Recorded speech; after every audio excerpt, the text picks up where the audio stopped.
मुझे एक बहुत बड़े व्यक्ति के पास में गया। मैंने कहा आपने मेरे विरोध में बहुत कुछ किया है, मेरी भी तो सुन लीजिए। मैंने उन्हें 3 पैराग्राफ दिखाए और वो जब मैं चला तो बोले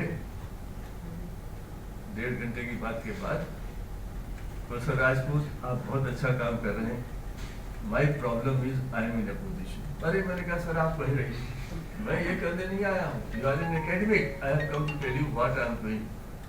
आई was getting support from everybody, but on another level जिसकी हम चर्चा नहीं करते हैं, at political level things were being opposed.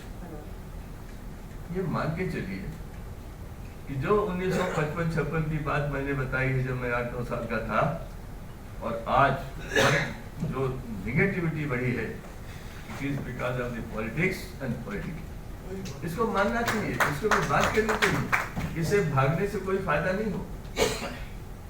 What is the action point? किताबों की स्टडी हर जगह होनी चाहिए, every book must be study. और जो संस्थाएं बना रही हैं उनके ऊपर दबाव होना चाहिए कि बेसिक्स ऑफ रिलीजन्स आप बताइए, कैसे बताएंगे, क्या करेंगे, उसके तरीके मैं बता सकता हूँ, मेरा एक्सपीरियंस है, अनुभव है, मैंने किया हुआ।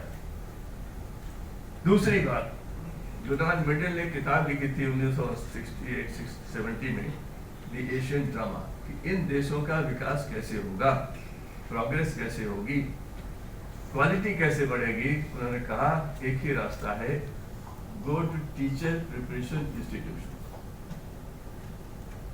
गो to university departments of education.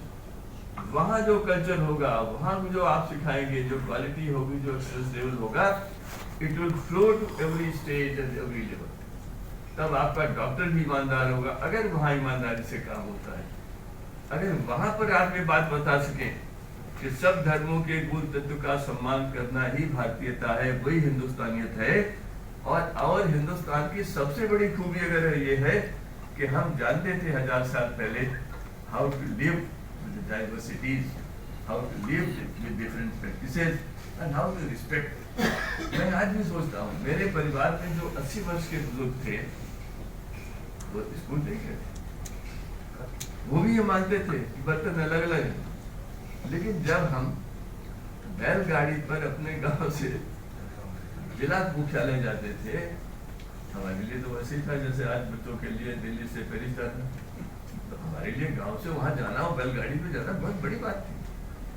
तो एक दीवार खड़ी होती थी और वहां जाकर के ऐसे करते, बचपन में होते हैं। फिर बाद में पूछा तो कहा ईदगाह है, जैसे वो एक दीवार से खड़ी थी, हमने वही। इतनी इज्जत, इतना सम्मान, ये कोई छोटी चीज नहीं है जो हमने खो दी। इस खोए हुए को वापस लाना ही कुछ तो फाउंडेशन के सामने चुनौती है, हम सबके सामने। और टीचर एजुकेशन इंस्टीट्यूशंस के साथ एजुकेशन इंस्टीट्यूशंस में जाना चाहिए, वहां जाएंगे। मैं जाता हूँ जब मुझे मौका मिलता है। अगर खुसरो फाउंडेशन ऐसा कुछ कर सके कि हम देश में हर जगह ये चीज शुरू कर देंगे कि हम जाएंगे, बात करेंगे, बच्चों से बात करेंगे, युवाओं से बात करेंगे और कहेंगे यू मल्टी, आप जाइए, आप इसको बढ़ाइए। We will not go in politics. आज जैसे हम यहाँ पर बैठे हुए हैं, उसी ढंग से हम किसी इंस्टीट्यूशन में जाए और कहें कि आप देखेंगे कि अल्टीमेटली वही चीजें हैं जैसे हमने उस समय जब मैंने ये रिकमेंडेशन की थी, जो मैंने अभी आपको बताई, मैंने कहा था 5 चीजें ऐसी हैं जो कोई दुनिया का रिलीजन नहीं है जो उनको लगाता हूँ, और उन 5 पे अगर हम बच्चों के अंदर ये चीज भर दें 11 साल में, 8 साल में, 15 साल में, तो मैं बता सकता हूँ हिंदुस्तान का माहौल फिर बदल जाएगा, जो हम चाहते हैं कि बदल जाए। वो क्या 5 चीजें थी? Truth, peace, non violence, righteous conduct and love. भाईचारा सही है, ये 5 वैल्यूज है। आप इसको 6 कर सकते हैं, आप इसको 10 कर सकते हैं, लेकिन 5 आसानी से याद हो जाती है, और इनमें सब समाहित है, और इनमें हर एक बाकी 4 पे डिपेंडेंट है।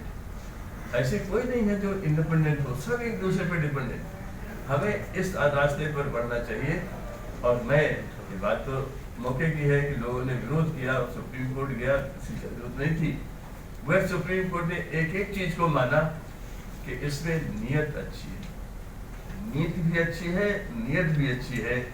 और इसलिए ये भारत में जो सेकुलरिज्म शब्द है, इट विल स्ट्रेंथन सेकुलरिज्म। ये भी जजमेंट है 12 सितंबर 2002 अरुणा राय वर्सेस यूनियन ऑफ इंडिया, इसमें देखा जाए। और वो बहुत बड़ा अच्छा आधार बनता है। जो रिकमेंडेशंस की बात मैंने कही है वो बात अपनी जगह पर है। और मैं ये बता दूं आखिर में 1 मिनट में, मैं बहुत अध्ययन करता था जापान का। जापान तो दुनिया का सबसे most humiliated destroyed nation of the country world. फिर कैसे पहुंच गया? 1955 के 56 के आसपास जब कोई चीज खराब खरीद लाता था कोई, तो अरे फिर वो जापानी माल है। और 1980 में क्या हुआ? दुनिया में सबसे अच्छा फसल कहाँ बनता है? जापान पर। ये मैं जानना चाहता हूँ। मैं जापान गया, मैंने बहुत लोगों से पूछा, उन्होंने कहा हमने 2 चीजों पर काम किया, primary schools and work culture. हमने इन दोनों को सुधारा। 20 साल बाद हमको ऐसा बढ़िया रिजल्ट मिला कि सारा देश से प्रेम करने लगा, एक दूसरे से प्रेम करने लगा। आज कहते हैं pillars of education, pillars of existence, learning to live together. हम इसमें लीडर थे। We were the world leaders in learning to, we had learned to live together. Unfortunately, हमारे अंदर कुछ ऐसी चीजें हुई, हिस्टोरिकल हुई, जो भी कारण है, हमें अपनी वो जगह प्राप्त करनी है। Yes, we know how to live together and we can also become models for others. आज यूरोप को चाहिए ये तरीका, जहाँ पर बहुत बड़ा टर्मोइल है, इसलिए है क्योंकि डेमोग्राफी बदल रही है। उस बदलाव को सही दिशा देने का काम अगर कोई कर सकता है तो हिंदुस्तान कर सकता है। लेकिन अपने घर को पहले ठीक करना पड़ेगा, उसके बाद ही दूसरों को बताया जा सकता है। और रास्ता वही है, स्कूलों में जाइए, बच्चों में जाइए और निकलिए बाहर, इन कॉल से कॉन्फ्रेंसेस से बाहर बैठिए, सुनिए, सब करिए। लेकिन ये बनाइए कि हम अगले वर्ष कितने 100 स्कूलों तक अपने विद्वान भेजेंगे जो वहाँ जाकर के ये बात करें कि हिंदुस्तानियत क्या है। ठीक है। तालीम और तरबियत, इन 2 चीजों पर अगर हम फोकस कर लेंगे तो हिंदुस्तान बदल जाएगा। हो सकता है खुसरो फाउंडेशन ऐसा जगह सारी दुनिया इसको मानने लगे कि हाँ, इन्होंने नया रिवोल्यूशन वाकई में कर दिया है। आपको बहुत बहुत शुक्रिया।